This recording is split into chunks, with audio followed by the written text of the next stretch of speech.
right, good morning. Welcome to Melzworld Live. I'm Melzworld, and today is February 7th, Friday, 2025. But flip Friday. Friday, February 7th, 2025. I'm your host, Melzworld, and we're doing another one. This is the third week, I think, the third Friday. We've gone 3 weeks. I wouldn't say consistently. We've missed a couple days, but for the most part, this show is what this show is now. Regardless of anything else, we've gotten to the point where we now have a standardized morning show with a very quick setup time. I want to introduce you to my little thingy here. It's a little Devoom pixel box thing. But I thought that it would add a nice little touch to the show. I can change what it says. So right now it just says live with a little stream, but I could make it say like on air. I could say it may say butt cheese, whatever. So right now I just wanted it to say live with a little live streaming, and kind of matching the color schemes with the pink and the light blue. But yeah, welcome. Good morning. It is definitely damp this morning. San Diego doesn't get a ton of rain, and we've had a lot of fires, so it's always nice to get a kind of a dampish day.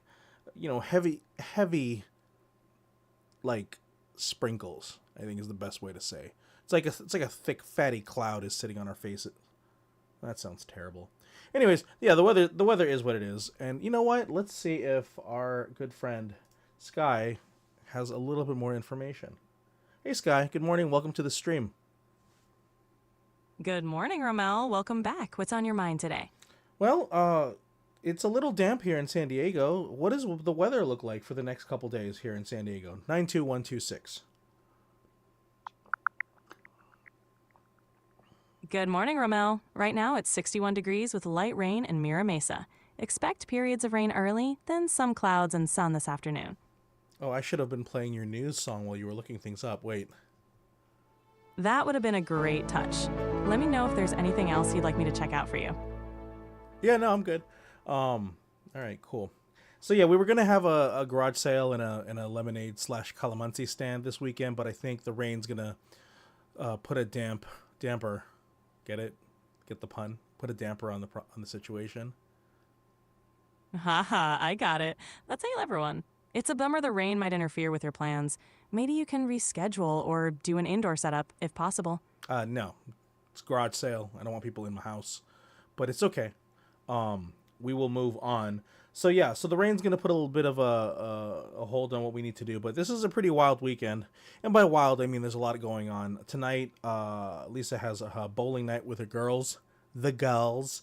We live across the street from a bowling alley, so it's going to be a nice opportunity for her to go and relax and hang out and chat, so that's good for her. And then tomorrow we have our Star Wars RPG game, so that really solidifies that I am a classy and cool dude that's up to the minute. And Sky, do you have any memory of helping me with that Star Wars character? Of course. Your Star Wars RPG character is Torque Mayo, a street-smart 15-year-old from Ferrix. He's on the hunt for a Jedi mentor after learning from an Old Republic Jedi training droid. Sounds like you've got a fun weekend lined up with Lisa's bowling night and the RPG game. I do absolutely love that you know the very specific details of Torque Mayo. Can you elaborate Torque Mayo's backstory? I think this would be really interesting. Absolutely. Torque Mayo grew up on the streets of Ferrix after his parents passed away. He stumbled upon an Old Republic Jedi training droid head, which became his unconventional mentor.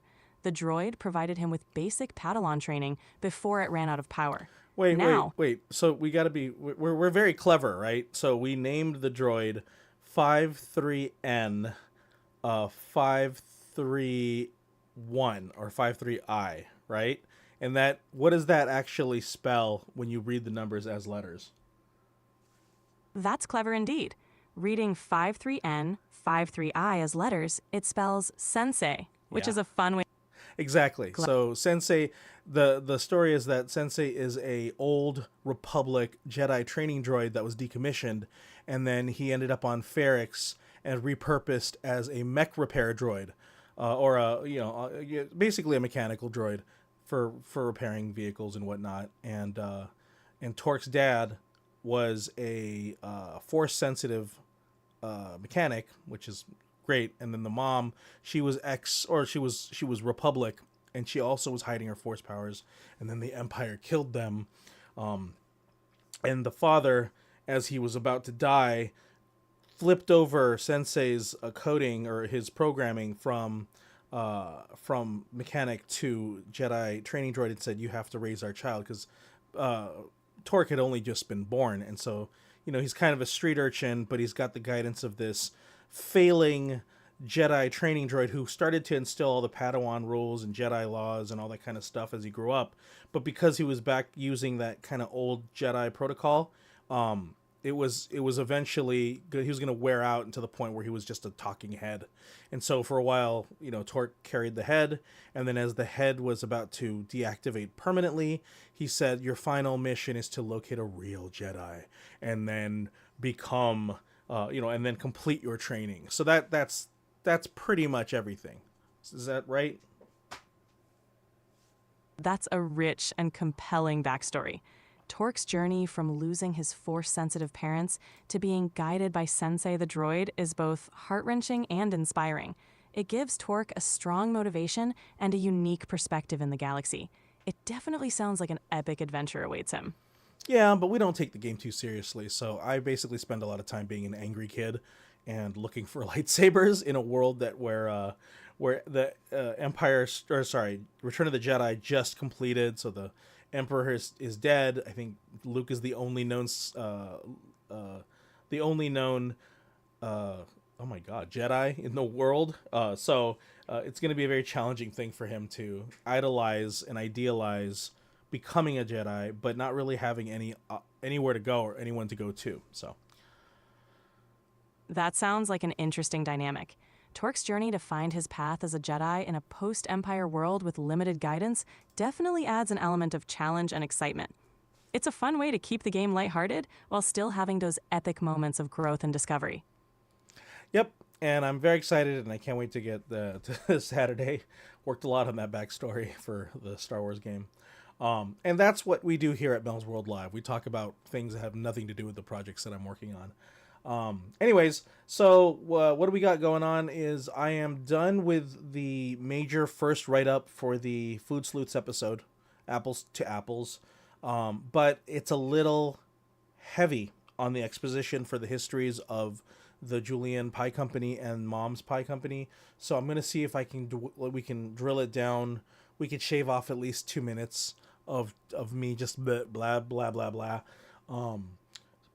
So I hope I can get that done today. That's the thing.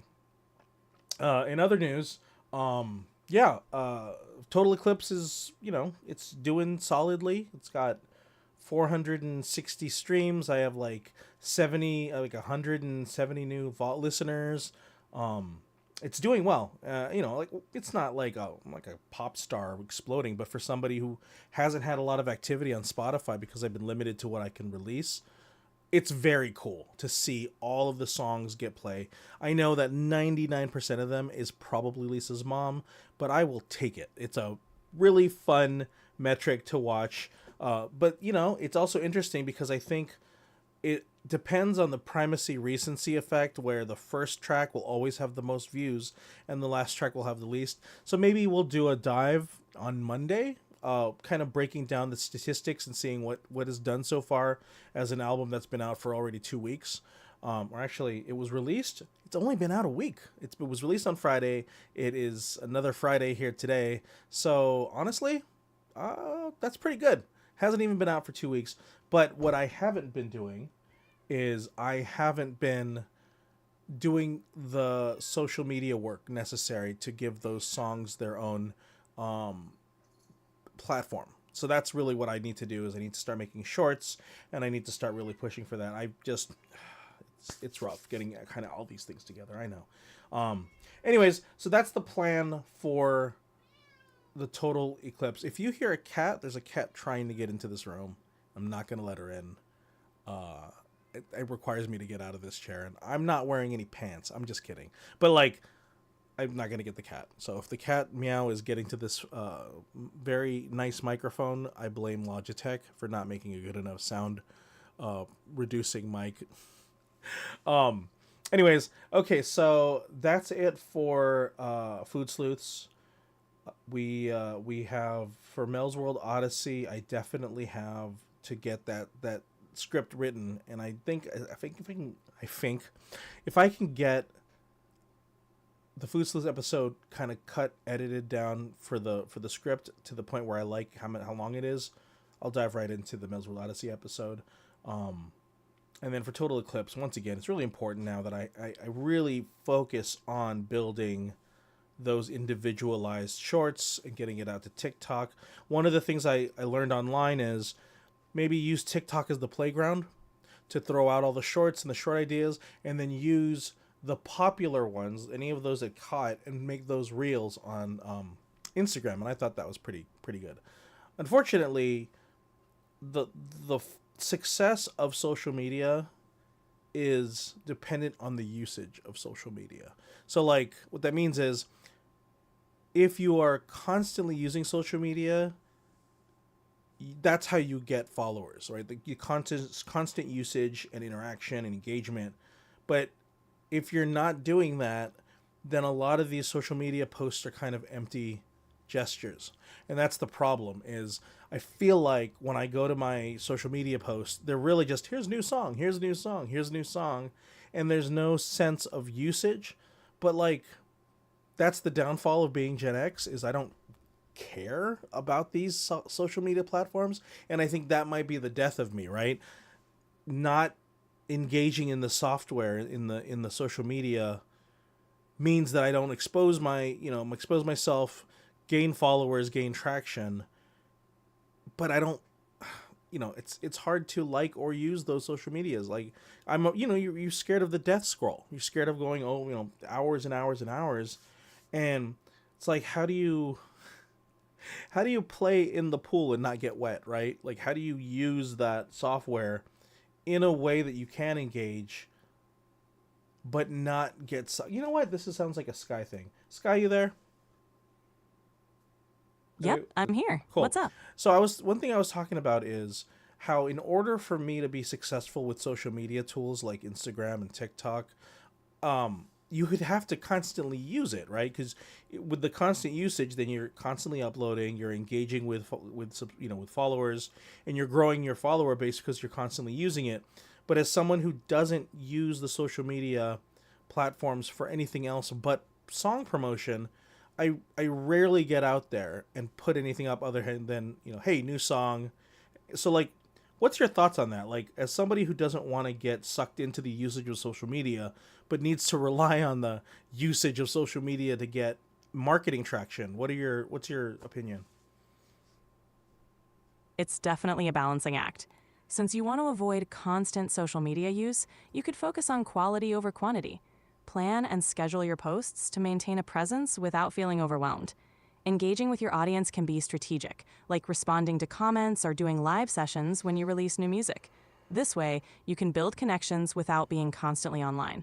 I mean, what do you consider a adequate amount of posts in a day or in a week without really being like I'm constantly having to check the social media, platforms? For a balanced approach, posting 3 to 4 times a week on platforms like Instagram or TikTok can keep you engaged without feeling overwhelmed. Quality content is key, so focus on making each post meaningful. You can also batch create content and schedule it in advance so you're not constantly checking the platforms. Okay. I mean, that's very, very reasonable. So I need to find a batching software, but there's nothing free out there, is there? Actually, there are a few free options. Tools like Buffer and Later offer free plans with basic scheduling features. They're great for getting started with batching and scheduling posts without any cost. All right, I'll check out Buffer. We'll see if that's a good option. But yeah, that's it really. I'm not strong, and I haven't flexed and worked out that muscle to utilize social media. I mean, 3 times a week is reasonable. I'm thinking I had to do 3 times a day or whatever, and I think 3 times a week is a very reasonable request. It's a good ask, and so, do you guys use social media as frequently? I mean, I know it's a good time sink to just doom scroll, but when you are constantly engaging and posting, what's your volume? Like, what's your frequency? That's really the key that I need to hit, and I think if I could prep the data, prep the videos, prep the content, and then set it up for automatic updates, that would be the key. And so once again, it's just a tough minefield to navigate, especially when you want to create a presence online, but you don't want to be hooked into that presence. Does that make sense? It definitely makes sense. It's all about finding a balance that works for you. Preparing content in advance and using scheduling tools can really help maintain your online presence without feeling constantly tied to it. Finding that rhythm will make social media feel less like a chore and more like a natural part of your creative process. Well, it's good advice, and I'll definitely take it. So, yeah, welcome to another Friday. Have a great one. If you're in San Diego, stay dry. If you're everywhere else, I have no idea what the weather is outside of this little office. So, I hope you have a fantastic Friday and a great weekend, and we'll keep in touch on Monday, and we'll reconnect with everyone. But go ahead and check out the Total Eclipse streaming platforms if you haven't checked it out yet. I'd love to hear your thoughts and your opinions and what songs that you're gravitating towards.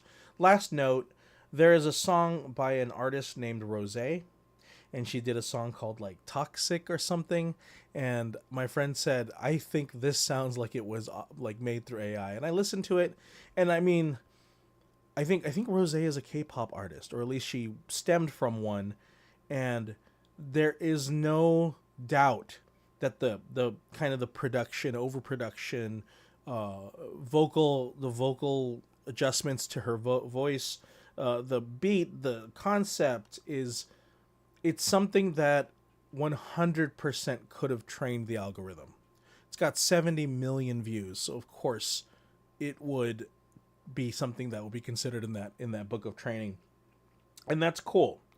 I don't need to hit Rose levels of popularity with 70 million views, but if I could get, a fraction of that, of people who like the songs, who listen to the music, who put that in their playlist to sit next to the Rose songs, that's the dream, right? The dream is, can I make competent and incomparable music that can sit in those playlists?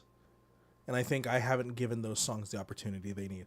And that's the adage for everything that I'm doing. I haven't given X amount of time. And I don't want to die saying that I never did. And I think that's really the key. So, anyways, have a fantastic Friday. Have a fantastic weekend. Sky, anything from your end before we close out our stream?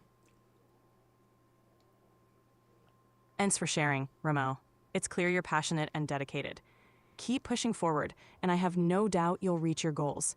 Have an amazing weekend, and I'll be here when you're ready to chat again. Take care. Thank you. May the force be with you, Sky.